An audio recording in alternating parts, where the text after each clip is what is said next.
الله الرحمن الرحیم.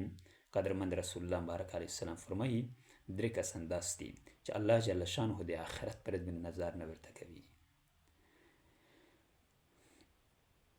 قدرمند که یو سړی یو ملګری وي، ډېر د زړه ملګری وي، یا دارنګه ډېر قدردان پلور وي یا ډېره قدردانه مور وي، درنه مرور شي مرور شي ملګری درنه مرور شي، نو ته خبره ورته کوې دی مخ در نړوي، ته خبره ورته کوې دی مخ در نړوي، سړي ته ګیله درېږي که نه درېږي؟ ګیله ورته نه دا مې څه کړي نه دا راجوړه مې کړی دی.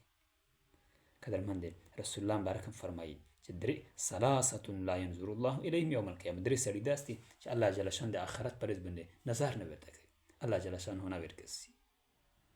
کوم کسان دي؟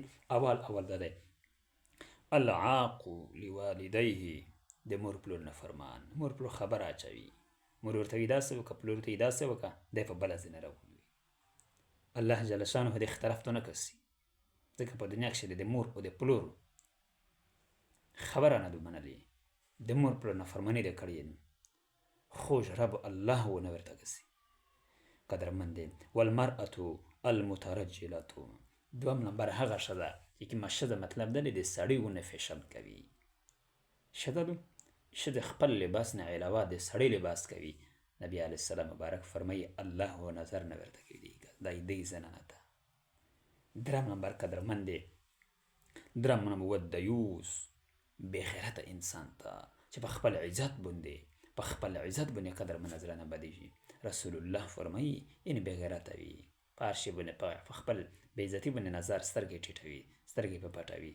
رسول الله مبارک فرمایي دې کس ته الله جل شانه نه ورکسي د آخرت پر ورځ باندې. نو قدرمند الله جل شانه هم د مور پلور د نافرمانۍ نه وساتي، الله جل جلاله هم د بې غیرته ژوند د بې غیرته مرګ نه وساتي.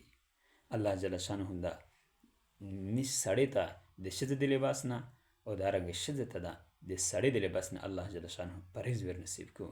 وما علینا الا البلاغ.